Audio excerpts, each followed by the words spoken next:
Hermanos, buenas noches. Estamos a sábado 23 de enero. Nos toca el versículo 25 de Éxodo. Y dice así el capítulo, la ofrenda para el tabernáculo. Y vamos a empezar. Jehová habló a Moisés diciendo: di a los siervos de Israel que tomen para mí ofrenda de todos varones que le diese de su voluntad, de corazón tomaré mi ofrenda. Esta es la ofrenda que tomaré de ellos: oro, plata, cobre, azul, púrpura, carmesí, lino fino, pelo de cabra, piel de carnero, teñida de rojo, piel de tejones, madera de acacia, aceite para el alumbrado, especia para el aceite de la unción y para el incienso aromático, piedra de onix y piedra de graste para el efod y para el pectoral. Y haré un santuario para mí y habitaré en medio de ellos. Conforme a todo lo que te mostré, el diseño del tabernáculo, el diseño de todos sus utensilios, así lo haré. Aquí vemos una parte, al principio de este capítulo, que Moisés estaba en el monte Horeb, estaba orando a Dios, y Dios le mostró el diseño del tabernáculo. La palabra de Dios dice: Dios n'habitará en templo hecho de mano. Este es porque Dios quiere mostrar al pueblo de Israel que él puede vivir igual que ellos.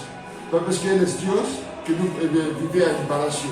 No, él dice: puede vivir así en un lugar muy oscuro, muy igual que ustedes, igual que Como todo el tiempo, cuando el pueblo de Israel salió de Egipto, se quejaba que tiene hambre, que tiene calor, que tiene frío. Dios dice: miren, yo voy a vivir igual que ustedes, voy a estar aquí en el medio de ustedes y así ya no pueden quejarse.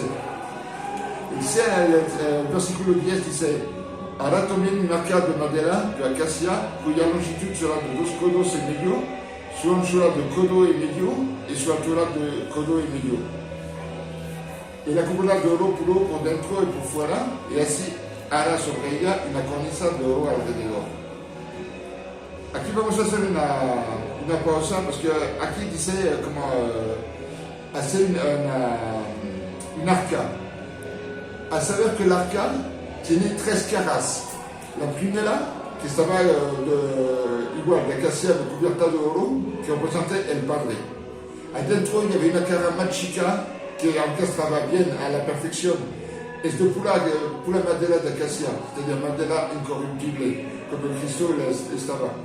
Y adentro de esta cara más chica, que se orquestra igual a la perfección, había otra cara de oro que representa el Espíritu Santo. Y así es el tabernáculo. No solamente nada más una cara grande, no. Son 3 caras que representan el Padre, el Hijo y el Espíritu Santo. Dice: la cubrirá de oro por dentro, de oro puro por dentro y por fuera, y hará sobre ella una cornisa de oro alrededor. Y la corona está alrededor del tabernáculo, es sobre el Padre. La corona es sobre el Padre, no sobre el Hijo ni sobre el Espíritu Santo. La corona es sobre la arca del Padre. Dice así: hará unas varas de madera de acacia, la cual cubrirá de oro. Y meterá las varas por los anillos al lado del arca para llevar el arca con ella. Las varas quedarán en los anillos del arca, no se quitarán de ella. Y pondrá el arca en el arca del testimonio que yo te daré. Y hará un propiciario de oro fino cuya longitud será de 2 codos y medio y su anchura de codo y medio. Hará también 2 querubines de oro labrado a martillo, las hará a los 2 extremos del propiciatorio. Hará pues un querubín en un extremo y un querubín al otro extremo de una pieza con el propiciatorio. Hará las querubines en sus 2 extremos. Los querubines extenderán por encima las alas, cubriendo con sus alas el propiciatorio. Su rostro, el uno enfrente del otro, mirando al propiciatorio, el rostro de los querubines. Y pondrá el propiciatorio encima del arca, y en el arca pondrá el testimonio que yo te daré. Y de ahí me declararé a ti y hablaré contigo sobre el propiciatorio entre los dos querubines que está sobre el arca del testimonio, todo lo que yo te mandaré para los hijos de Israel. Aquí vemos muchas cosas. Y a una parte, aquí dice, y hará las varas por los anillos a los lados y la del arca para llevar el arca con ella. Las varas estaban fijadas, no se puede quitar las varas, estaban pegadas allá al arca. Unas cosas que cuando Moisés, cuando Dios le mostró el tabernáculo a Moisés, le dice qu'il y avait una cortina que separaba el lugar santo del lugar santísimo. Esta cortina, l'arca de la alianza, estaba detrás de la cortina, c'est-à-dire el lugar santísimo, con las dos querubines así de frente de una de la otra. Mais l'idée, c'est que las varas devaient apparaître de l'autre lado de la cortina.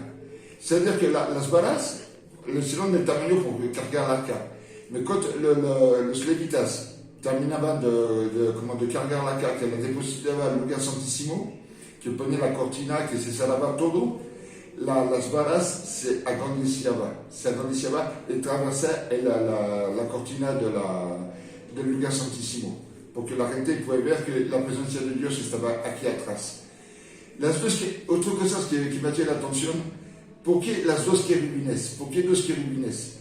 C'est la misma querubín que vimos después a la Biblia, creo que es Isaías, creo, que dice que las dos querubines con las dos ruedas. Cuando las ruedas se mueven, cuando los querubines se mueven, las ruedas se mueven.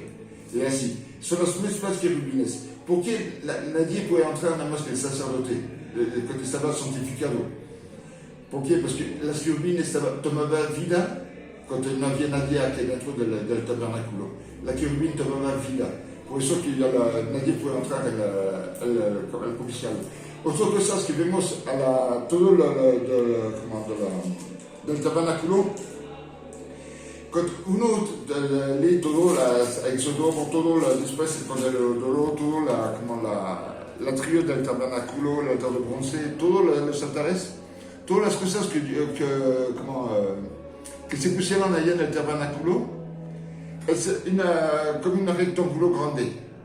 Así, nadie puede ver de afuera, nadie puede ver ce que pasa aquí adentro. Y las cosas es que, como estaba puesto el mobiliario, representa la cruz de Cristo. C'est-à-dire, a entrar, Jesús dice, yo soy la puerta del tabernáculo. Después se ve el altar de los sacrificios. El lavacro, où le sacerdote se lavaba las manos y los pies. Después entraba al lugar santo. Ahí, a la mano derecha, a la mano izquierda, tiene la lámpara, el candelero de oro. Del otro lado, a mano derecha, tiene los panes de la proposición, los panes de la proposición con incienso. Al frente tiene el altar del incienso. Y del otro lado, al lugar santísimo, y había el arca del testimonio. Y si hacemos un dibujo de cómo estaban las cosas, hace una cruz. Todo el mobiliario que estaba dispuesto, cuando uno entra en el tabernáculo, hace la forma de una cruz.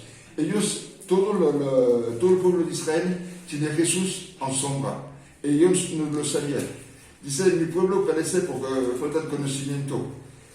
Es cierto, porque, nosotros tenemos la Biblia, sabemos cómo es el asunto. ¿Qué pasa? Es que esta época, ellos nada más tienen a Moisés, nada más confiaban en Moisés. En parte, parce que no tanto, mais confiaban en Moisés, confiaban en Dios. Y Dios se manifestó al medio de ellos. ¿Qué pasa? Es que como cuando Dios estaba aquí en el medio de ellos, Cristo, ellos lo tienen en sombra y nosotros lo tenemos en sustancia. Jesús vino por nosotros, por salvarnos.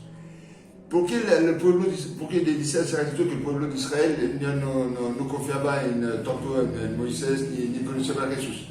¿Por qué? Porque ellos pasaban más tiempo a quejarse que no hay agua, que no hay comida, que no hay carne, que es mejor Egipto, mejor regresamos. Y así hicieron el becerro de oro, porque quieren dioses a quien adorar. No es el propósito de Dios. No es el propósito de Dios. Cuando salió el pueblo de Israel, c'est porque el pueblo de Israel adora a él. Porque él adora a él. Nosotros, ya hace una comparación, por revenir a un tema de actualidad, la pandemia. Nosotros no queramos que no tiene trabajo, que el semáforo rojo, que no podemos hacer que podemos hacer lo otro, que au lieu de quejarnos como hace el pueblo de Israel, ¿por qué no nos unimos en oración?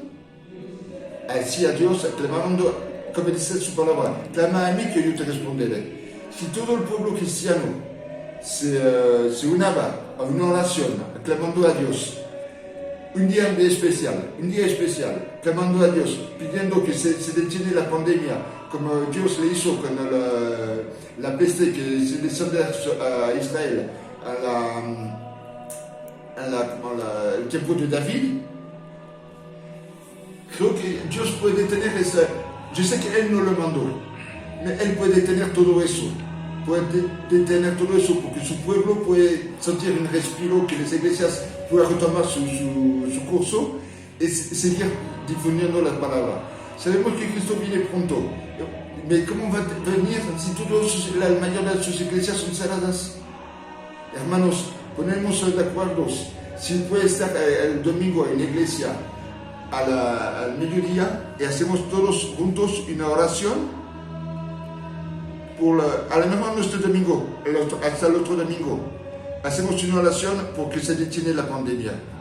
No vamos a hacer como Moisés, cuando fue a Faraón, que dice, ¿cuánto quiere que te quite la plaga de la rana? No, hasta mañana. No, nosotros no vamos hasta mañana. Ya queremos que quitemos esta pandemia. Dios les bendiga, hermanos. Gracias por su atención.